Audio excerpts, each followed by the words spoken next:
ہم سمجھیں، چلو ہم یہ مثال لے لیتے ہیں۔ حضرت سمیہ رضی اللہ تعالیٰ عنہ، اسلام کی پہلی شہیدہ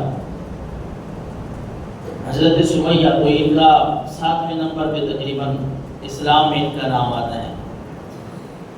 اور عمر رسیدہ ہیں بھی بوڑھی۔ حضرت سمیہ، ان کے خامن، ان کے شوہر حضرت یاسر، ان کے بیٹے حضرت عمار، یہ پورا خاندان، اور ہے بھی غلامی میں۔ اور عقیدہ توحید جب سمجھ آئی نا، اللہ تبارک و تعالیٰ کو وحدہ لا شریک ماننا شروع کیا، تو پھر ابو جہل جیسا ظالم ترین انسان ان کے اوپر آئے دن ظلم ڈھا رہا ہے، لیکن حضرت سمیہ جو ہے بھی بوڑھی، خامد بھی بوڑھا ہے، ابو جہل جتنی مصیبتیں اور تکلیفیں دے رہا ہے، یہ پھر بھی احد احد کے نعرے لگا رہے ہیں کہ اللہ ایک ہے، وہ وحدہ لا شریک ہے، اس سے پیچھے ہم نے نہیں ہٹنا۔ اور اتنا پختہ کہ کتابوں میں یہ باتیں منقول ہیں، لکھی ہوئی ہیں کہ ابو جہل کیا کرتا تھا،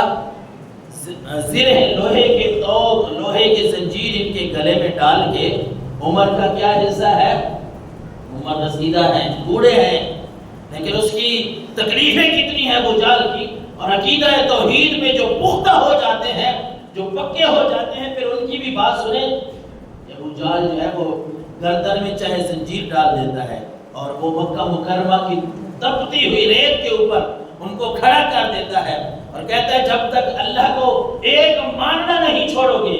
محمد کی رسالت کا جب تک انکار نہیں کرو گے، اس وقت چھوڑیں گے نہیں۔ لیکن حضرت سمیہ رضی اللہ تعالیٰ عنہ فرماتی ہے، بوڑھی ہونا، ہمت اور طاقت ظاہری طور پہ نہیں ہے، لیکن ان میں قوت ایمانی بڑی تھی، ایمان کی طاقت بڑی تھی۔ وہ ابو جہل جیسے ظالم شخص کی آنکھ میں آنکھ ڈال کے حضرت سمیہ کہتی تھی کہ ظالم جو مرضی ہے کر لے، لیکن جس رب کی توحید کا پیالہ ہم نے پی لیا ہے، اب اس کو چھوڑنے والے ہم نہیں ہیں، اب اس توحید کو ہم چھوڑنے والے نہیں ہیں۔ ایک حضور سرور کونین صلی اللہ علیہ وسلم کا گزر ہوا، آپ نے دیکھا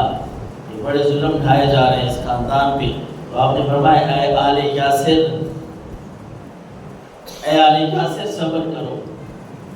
صبر کرو، اس کی عقیدہ توحید پہ، عقیدہ رسالت پہ صبر کرو، تمہارے لیے اللہ نے جنت کا وعدہ فرما دیا ہے، رب تمہیں جنت میں داخلہ نصیب کرے گا۔ اور یہ وہ عقیدہ توحید ہے جس پہ حضرت سمیہ اور حضرت یاسر جیسے لوگ جب اپنی عظیمت دکھاتے ہیں، تو اللہ کے نبی ایک مقام پہ یہ بھی فرماتے ہیں کہ آل یاسر کے لیے جنت بے قرار ہے، یہاں ہم عمل کرتے ہیں جنت میں جانے کے لیے، وہ بھی پتہ نہیں ہے کہ قبول ہوگے یا نہیں۔ رب نے اس خاندان کے لیے جنہوں نے عقیدہ توحید کے اوپر پہرا دیا، اور اس وقت اب تو کلمہ پڑھنا مسلمانوں کی شہروں میں، ملکوں میں رہ کے، اس کی میں بات نہیں کر رہا، اس وقت بات کر رہے ہیں جب 6-7 مسلمان ہیں، کافر اسلام کا نام نہیں لینے دیتے، رب کا نام نہیں لینے دیتے، لیکن یہ حضرت سمیہ اور حضرت یاسر ہیں، یہ حضرت عمار کے بیٹے تھے کہ یہ اللہ تبارک و تعالیٰ کی توحید کا ڈنکا بجاتے ہیں، اور پھر ان کے اوپر ظلم ڈھائے جاتے ہیں، لیکن وہ اس بات سے گریز ہیں کہ ہم اللہ کو وحدہ لا شریک مانیں گے، ہم اس کو چھوڑیں گے نہیں، اس کلمے کو، ہم اللہ کے نبی کو جب مان بیٹھے ہیں کہ محمد رسول اللہ اللہ کے رسول ہیں، ہم اس بات سے پیچھے نہیں ہٹیں گے۔ اور پھر حضرت سمیہ نے آخری جملہ جو کہا تھا وہ یہی تھا کہ فزت ورب الکعبہ، جب آپ کو شہید کیا گیا نا، دوپہر کے وقت ایک دفعہ یہ ابو جہل آیا نیزہ لے کے، اور اس نے آ کے کہا کہ بوڑھی عورت توحید اور رسالت کو چھوڑ دے، تیری جان بخشی جائے گی،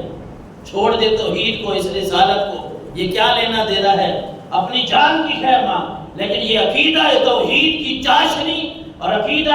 رسالت کی جو چاشنی ہے، یہ ایسی ہے کہ حضرت سمیہ نے اپنی قوت ایمانی سے لبریز آواز میں اسے کہا، اے عمر بن حشام، اے ابو جہل سن لے میری بات، قریش کا تو سردار ہے،